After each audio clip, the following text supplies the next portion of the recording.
Everyone, welcome back to our channel. ఈరోజు మన recipe వచ్చేసి మీల్ మేకర్ ఫ్రైడ్ రైస్. ఎప్పుడు veg fried rice, egg fried rice తింటూనే ఉంటాం.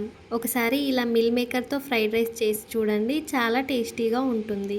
ఎలా చేయాలో చూసే ముందు వీడియో ఎండ్ వరకు చూసి నచ్చితే లైక్ చేసి షేర్ చేయండి. కొత్తగా చూస్తున్న వాళ్ళు ఛానల్ని సబ్స్క్రైబ్ చేసుకోండి. ముందుగా ఒక గిన్నెని తీసుకొని అందులోకి ఒక గ్లాస్ బాస్మతి రైస్ని వేసుకోవాలి. మీరు నార్మల్ రైస్ని కూడా తీసుకోవచ్చు. రైస్ని 2 టైమ్స్ మంచిగా వాష్ చేసి ఇందులోకి వాటర్ వేసి అరగంట పాటు నాననివ్వాలి. అరగంట తర్వాత రైస్ని స్టవ్ పై పెట్టి అందులోకి 1 స్పూన్ ఆయిల్, అర టీ స్పూన్ సాల్ట్ని వేసి రైస్ని ఉడికించాలి. రైస్లో ఇలా ఆయిల్ వేసి ఉడికించడం వల్ల రైస్ పొడి పొడిగా వస్తుంది. రైస్ ఉడికిందో లేదో ఒకసారి చెక్ చేసుకోవాలి. రైస్ 90% ఉడికిన తర్వాత మూత పెట్టి ఇందులోని వాటర్ని మొత్తాన్ని వంపేయాలి. మళ్ళీ స్టవ్ పై పెట్టి రైస్ని మెల్లిగా ఒకసారి కలిపి తర్వాత పైనుండి సాఫ్ట్గా అని మూత పెట్టి 2-3 మినిట్స్ ఉడికించుకోవాలి. రైస్ అయితే రెడీ అయిపోతుంది. ఇలా చేస్తే రైస్ విరిగిపోకుండా, మెత్తగా అవ్వకుండా పొడి పొడిగా ఉంటుంది. మళ్ళీ స్టవ్ పై పెట్టి ఉడికించడం వల్ల రైస్లో ఉన్న తడి మొత్తం పోతుంది. నెక్స్ట్ ఒక బౌల్లోకి హాట్ వాటర్ని తీసుకోవాలి. ఇందులోకి 1 కప్పు వరకు మీల్ మేకర్ని వేసుకోవాలి. మీల్ మేకర్ వాటర్లో మునిగేలా ఒకసారి స్పూన్తో కలిపి 5 మినిట్స్ నాననివ్వాలి. చల్లారిన తర్వాత ఇందులోని వాటర్ మొత్తాన్ని పిండి తీసుకోవాలి. నెక్స్ట్ ఇందులోకి అర టీ స్పూన్ కారం, టేస్ట్కి సరిపడా సాల్ట్, అర టీ స్పూన్ ధనియాల పొడి, కొద్దిగా అల్లం వెల్లుల్లి పేస్ట్ని వేసుకోవాలి.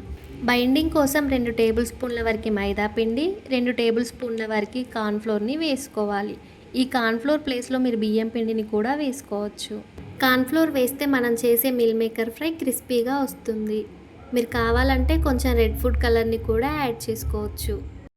ఇవన్నీ కలిసేలా మంచిగా కలిపి తర్వాత కొన్ని వాటర్ని వేసుకుంటూ కలపాలి. కొంచెం గట్టిగానే కలపాలి. నెక్స్ట్ స్టవ్ పై కడాయి పెట్టి డీప్ ఫ్రైకి సరిపడా ఆయిల్ వేసి మీల్ మేకర్ని ఒక్కొక్కటి విడివిడిగా వేసుకోవాలి. 2 మినిట్స్ తర్వాత కలుపుతూ ఫ్రై చేయాలి.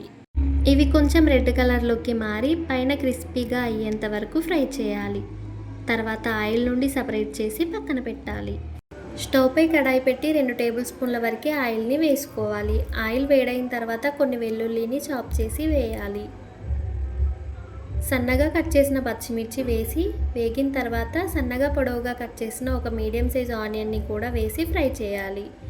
ఆనియన్ మంచిగా ఫ్రై అయిన తర్వాత కొంచెం అల్లం వెల్లుల్లి పేస్ట్ని కూడా వేసి పచ్చివాసన లేకుండా ఫ్రై చేయాలి. నెక్స్ట్ ఇందులోకి 1 టీ స్పూన్ వరకు సోయా సాస్ని వేసుకోవాలి. మీరు కావాలంటే రెడ్ చిల్లీ సాస్ని కూడా వేసుకోవచ్చు.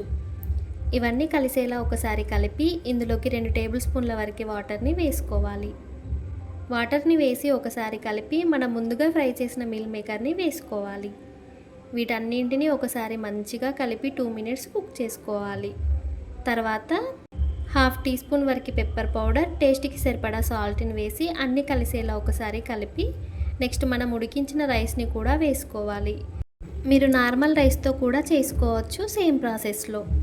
రైస్ని వేసి మెల్లిగా కలుపుతూ ఫ్లేవర్స్ అన్నీ పట్టేలా మంచిగా కలపాలి. అలా అని ఎక్కువగా కలపకూడదు, రైస్ విరిగిపోతుంది. అంతే, సోయా ఫ్రైడ్ రైస్ అయితే రెడీ అయిపోతుంది. టేస్ట్ చాలా బాగుంటుంది. మీరు కూడా ట్రై చేయండి. రెసిపీ ఎలా ఉందో కామెంట్ చేయండి. వీడియో నచ్చితే please do like, share and subscribe to our channel. Thank you for watching. Next రెసిపీతో మళ్ళీ కలుద్దాం.